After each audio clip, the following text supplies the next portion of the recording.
Le sujet du jour, comment bien démarrer dans un nouveau poste. Bonjour et bienvenue dans l'univers de ProductiveYou, votre espace dédié à l'efficacité personnelle et professionnelle. Je suis Priscille Livenet, formatrice, coach et consultante, l'animatrice de ce podcast. Vous êtes manager, cadre, dirigeant ou entrepreneur, vous êtes exactement où vous devez être. Ici, nous ne parlons pas seulement de productivité, mais aussi de comment être un manager ou entrepreneur qui cherche sans cesse à s'améliorer. C'est pourquoi, non seulement vous trouverez ici des supports pour vous aider à être efficace, mais aussi des outils de coaching, de management et d'organisation applicables dans différents aspects de votre vie. Nous explorons des méthodes éprouvées, des réflexions enrichissantes et des astuces pratiques pour vous aider à briller dans votre rôle, tout en prenant soin de vous et de ceux qui vous entourent. Retrouverez toutes les notes et les ressources de chaque épisode sur notre blog productiveyou.com dans la section podcast.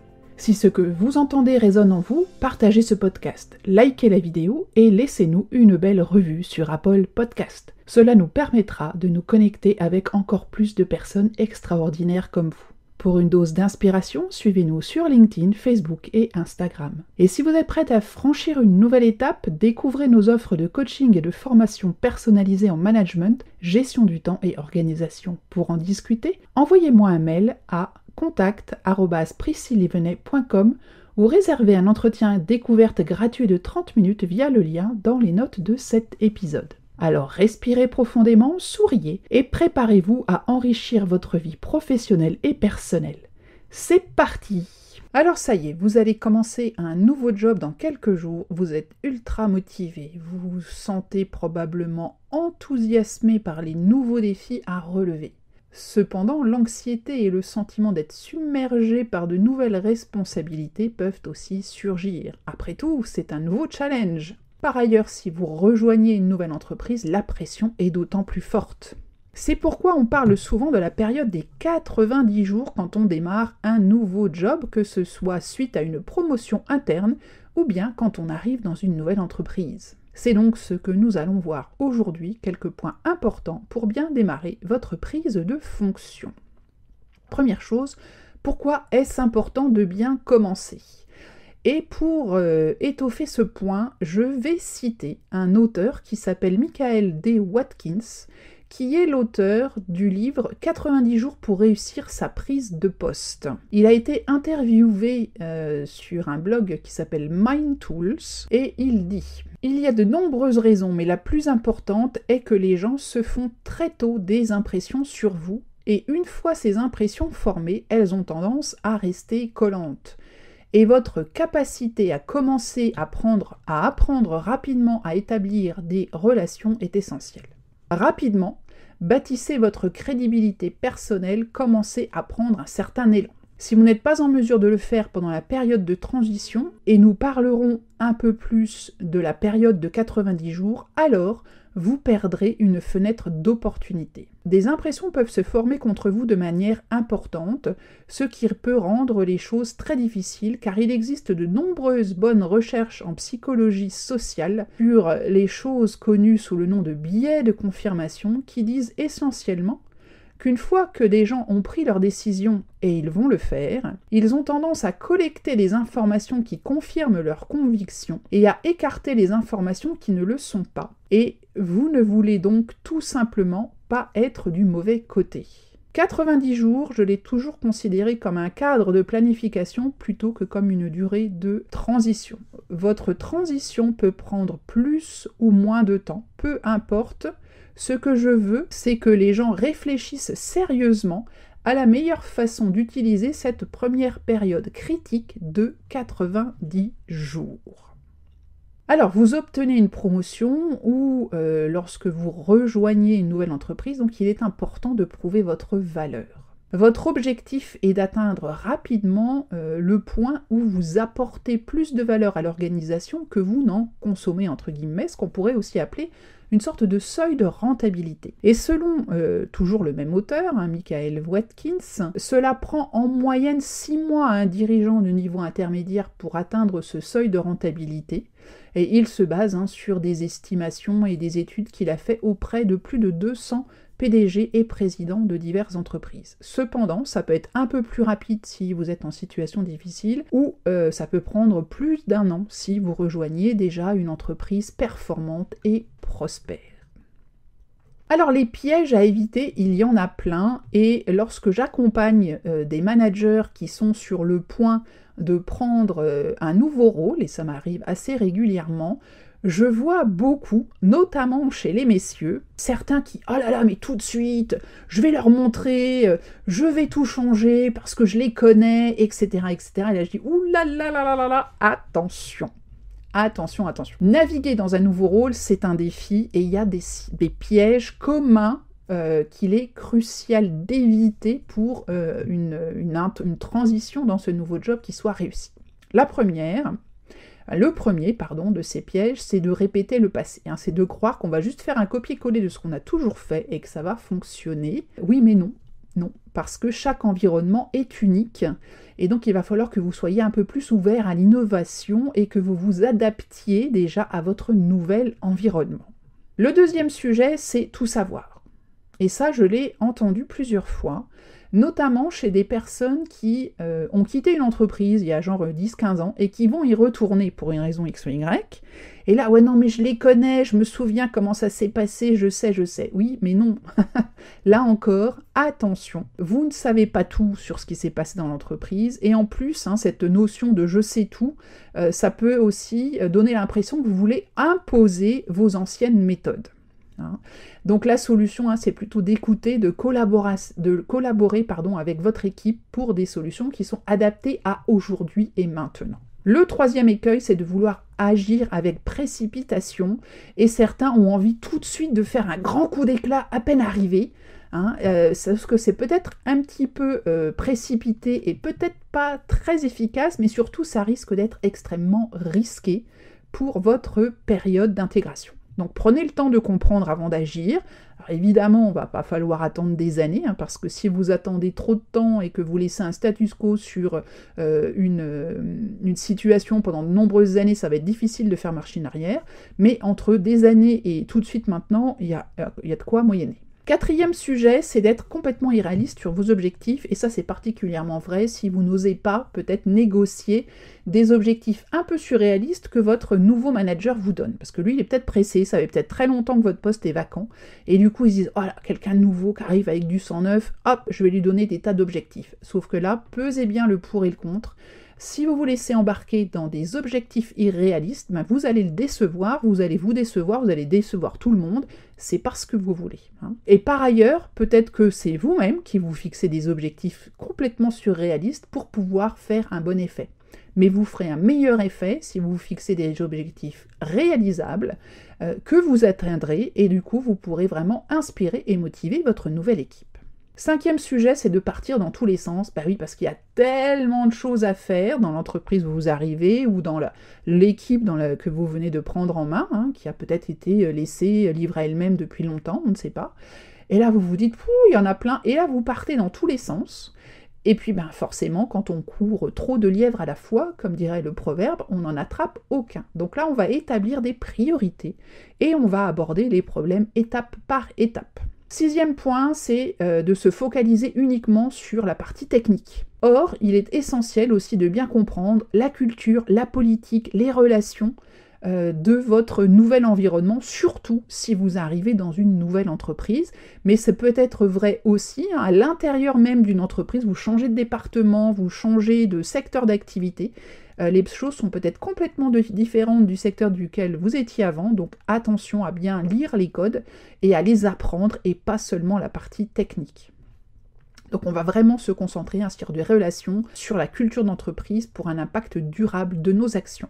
Et enfin, dernier point, c'est de ne penser à développer que des relations verticales, c'est-à-dire se focaliser sur son management, ses collaborateurs, au-dessus, en dessous. Or, il y a des gens aussi sur les côtés, c'est-à-dire qu'il va y avoir d'autres parties prenantes, des collègues, des gens qui sont au même niveau hiérarchique que vous, mais avec lesquels vous n'avez encore jamais travaillé. Il va falloir que vous établissiez un réseau avec ces gens, qui vont peut-être aussi pouvoir vous aider. Il ne faut surtout pas sous-estimer l'influence qu'ils peuvent avoir sur votre réussite.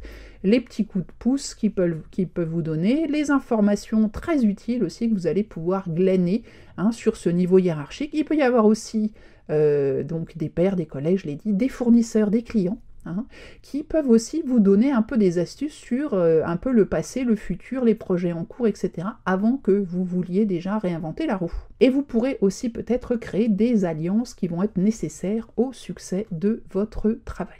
Donc ces 7 points, on les garde bien en mémoire. Alors qu'est-ce qu'on fait maintenant qu'on sait tout ça? Eh bien, je vais vous proposer 7 actions clés pour bien démarrer dans votre nouveau poste. Le premier, c'est d'évaluer bien, et ça peut se faire en amont déjà de la prise de poste, les objectifs de votre organisation ou de votre équipe. Regardez les énoncés de mission, les visions, s'ils existent. Est-ce que c'est vraiment aligné avec ce que vous avez comme idée? Est-ce que ça motive les collaborateurs? Est-ce que ça captive vos clients? On va aussi anticiper les obstacles, donc là on va faire peut-être une analyse de risque pour évaluer les rôles, les processus clés. Est-ce que c'est toujours efficace? Est-ce qu'il y a des changements qui sont nécessaires à faire? C'est une approche préventive qui vous permettra d'éviter des surprises et peut-être aussi de saisir des opportunités et peut-être même des quick wins. Identifier aussi les décideurs clés, on en a juste parlé tout à l'heure, on ne va pas juste se focaliser sur son chef et ses collaborateurs, on va regarder tout autour qui détient un vrai pouvoir, quels sont les moteurs, qu'est-ce qui motive ces personnes, qui peut vous aider. On va établir donc des connexions significatives, par rapport à ce qu'on vient de dire tout à l'heure. On va vraiment rencontrer des personnes, et si possible, avant même de commencer, des personnes de créer son nouveau réseau dans cette nouvelle entreprise, pour essayer de comprendre quels sont leurs défis, quelles sont leurs réussites. On va aussi s'attarder sur la santé globale de l'organisation de l'équipe, évaluer les processus, les personnes, les valeurs, la culture, comment est-ce que tout ça coexiste, est-ce qu'il y a des départements qui ont peut-être un turnover un peu élevé, où il y a beaucoup de maladies, de choses comme ça, quelle pourrait en être la cause, est-ce qu'il y a peut-être un manque de gestion, une source de conflit qui doit être résolue, Il y a vraiment un check à faire. Vérifier aussi la solidité des informations qu'on peut avoir. Alors, on parle d'informations financières qu'on peut trouver, mais aussi tout ce qui est des objectifs. Est-ce que c'est approprié, motivant? Et puis, on va aussi se concentrer sur ce qu'on a vu, pour essayer d'identifier des gens qui sont surchargés. Est-ce que les résultats sont trop beaux pour être vrais? Enfin voilà, on va essayer de faire un petit bilan de tout ça. On va prévoir du temps pour rechercher les problèmes, trouver des solutions, chercher des nouvelles opportunités. Et pendant cette période initiale, il est aussi vraiment essentiel que vous vous questionnez toujours et que vous n'ayez pas d'a priori et que vous fassiez toutes les semaines des revues de vos apprentissages qu'on peut aussi appeler rétrospectives. Au fur et à mesure de votre intégration, surtout si vous arrivez dans une nouvelle entreprise, vous pourriez aussi élaborer un rapport d'étonnement. Vous avez probablement entendu parler. C'est parfois demandé dans des entreprises qui ont compris l'importance des feedbacks sur l'organisation, feedback apporté par un œil neuf, entre guillemets. Si on ne vous le demande pas, déjà vous pouvez le faire vous-même. C'est peut-être que votre entreprise n'est pas consciente de l'atout que cela représente, ou alors qu'elle n'est pas prête à se remettre en cause. Donc pourquoi ne pas demander lors de vos entretiens de recrutement, les entretiens initiaux, qu'est-ce qu'on pense de ça? Est-ce que c'est une technique qui est utilisée? Ça pourra peut-être vous donner 2-3 pistes sur l'état d'esprit réel de l'entreprise, parce que entre les RH et puis les gens que vous allez rencontrer qui ont tendance un petit peu à survendre l'entreprise et la réalité, peut-être qu'il y a un petit gap. Vérifiez ça, c'est toujours mieux de le savoir avant de prendre votre décision qu'une fois que vous avez démarré. On va aussi planifier des rencontres régulières avec les collègues de différents départements pour pouvoir avoir des retours continus sur des processus, des charges de travail, des attentes des clients, j'en passe, et des meilleurs. Parmi les questions que vous allez pouvoir vous poser pour définir vos actions, listez peut-être les questions à poser aux parties prenantes quand vous allez les rencontrer, connaître un peu les forces et les faiblesses de l'entreprise. Comment est-ce que vous pouvez aussi évaluer objectivement les informations que vous allez glaner? Quel système, quel processus nécessite une attention particulière? Voilà, c'est un peu là-dessus que vous allez vous appuyer ensuite pour créer votre plan d'action pour les 3 prochains mois. Et donc moi je vous propose aussi une trame. Alors dans ce podcast, je vais vous la faire plutôt light parce que sinon ce serait beaucoup trop long. Le plan, ça s'appelle le plan des 30, 60, 90 jours, dont vous avez peut-être entendu parler. Idéalement, quand vous arrivez dans une entreprise, c'est votre manager qui a déjà réfléchi à ça, qui a une petite idée et qui va échanger avec vous pour créer ce plan. Mais c'est pas toujours le cas, parce que tout le monde ne connaît même pas que ça existe. Dans le cas où on ne vous propose rien, moi je vous propose de vous le faire vous-même. C'est-à-dire que c'est vraiment important que vous vous posiez, vous partiez pas dans tous les sens comme on l'a vu tout à l'heure, mais que vous vous disiez, voilà, par rapport à ce que j'ai à faire, à ma mission, voilà ce que je veux faire le premier mois, voilà ce que je veux faire le deuxième mois, et voilà ce que je veux faire le troisième mois. À noter que dans certaines entreprises, on vous demande ça, même en entretien préalable, c'est-à-dire que lors de votre processus de recrutement, on va vous demander à un moment, tiens, vous allez prendre le job, qu'est-ce que vous allez commencer à faire, comment vous vous y prenez. Donc ça peut être un exercice qu'on va faire avant. Et puis vous allez aussi l'affiner au fur et à mesure, évidemment, que vous allez avancer dans votre rôle. Alors, pour commencer, les 30 premiers jours, on va être un peu sur les basiques, comprendre la mission, les valeurs, la culture, commencer à établir les relations avec les collègues, en dessous, comme on a dit, les managers, les collaborateurs, comprendre les attentes, et s'il y a besoin, on va clarifier les objectifs avec notre responsable, et puis on va commencer à faire des évaluations peut-être de processus pour identifier des améliorations potentielles. Alors, cette trame, elle est très générique, parce que ça dépend vraiment du travail dans lequel vous allez rentrer. À vous ensuite de compléter, de customiser un peu tout ça avec votre job réel, l'entreprise, etc., etc. Encore une fois, c'est quelque chose de générique à vraiment customiser. On ne peut pas juste faire un copier-coller, ça va bien se passer. Deuxième mois, on va plus s'impliquer dans les projets et on va commencer à prendre en charge des initiatives clés, peut-être d'ailleurs par rapport à des améliorations qu'on aura vues. On va commencer aussi à développer son réseau au sein de l'entreprise, notamment si on est vraiment nouveau dans l'entreprise, et peut-être même en dehors de l'organisation. On va commencer aussi à chercher des feedbacks de son chef aussi, et puis de tout un tas de gens, pour essayer d'ajuster notre approche en fonction de ce qui retourne, et puis évidemment contribuer aux objectifs de votre équipe pour collaborer et réussir tous ensemble. Le troisième mois, on va être là avec beaucoup plus de responsabilités et démontrer notre capacité à diriger. C'est un apprentissage continu, donc on va essayer de trouver des formations pour améliorer les compétences qui auraient besoin de l'être. On va aussi fixer des nouveaux objectifs, peut-être avec son responsable, évaluer les progrès, les choses qui restent à faire, et puis continuer à entretenir les relations qu'on a commencé à élaborer au cours des premiers mois. Là, on va continuer avec des échanges réguliers et constructifs. Le but, c'est vraiment pas que les gens aient l'impression que vous êtes allé les voir au début pour avoir quelques informations, puis qu'ensuite vous disparaissez dans la nature et que vous reviendrez peut-être un jour où vous en avez besoin. Vous avez vraiment besoin d'établir un réseau. On va rester flexible, on va s'adapter aux besoins spécifiques du rôle et de l'organisation. Pour vous aider à traverser cette période de 90 jours, j'ai créé un support détaillé, une espèce de guide qui reprend une partie de ce que nous venons de voir, mais en beaucoup plus détaillé, notamment sur la partie des 30, 60 et 90 jours. J'ai aussi créé un board Miro qui vous permettra de réfléchir à cette phase et de construire votre plan de façon visuelle. Vous trouverez le lien dans le document détaillé que j'ai créé dans ce guide. Donc ce board Miro va vous permettre d'établir déjà un peu la vision que vous avez, d'identifier ce que vous devez apprendre, d'identifier les personnes clés, de commencer un peu à lister les projets en cours, lister les processus, enfin bref, vous verrez, il y a toute une trame qui vous fait cheminer et réfléchir dans le but d'établir votre plan d'action sur les 3 prochains mois. Donc ça marche avec des petits stickies, des petits cadres, vous verrez tout ça. Et donc l'idée c'est de se dire, voilà, j'ai ça à faire, et puis vous allez pouvoir créer votre plan d'action. Et puis il y a aussi le support pour faire votre rétrospective, c'est-à-dire qu'est-ce que vous avez appris, qu'est-ce que vous avez réussi à faire, des petites notes personnelles aussi que vous pourrez ajouter sur ce board, de façon à avoir vraiment un support unique, visuel, pour pouvoir faire votre plan.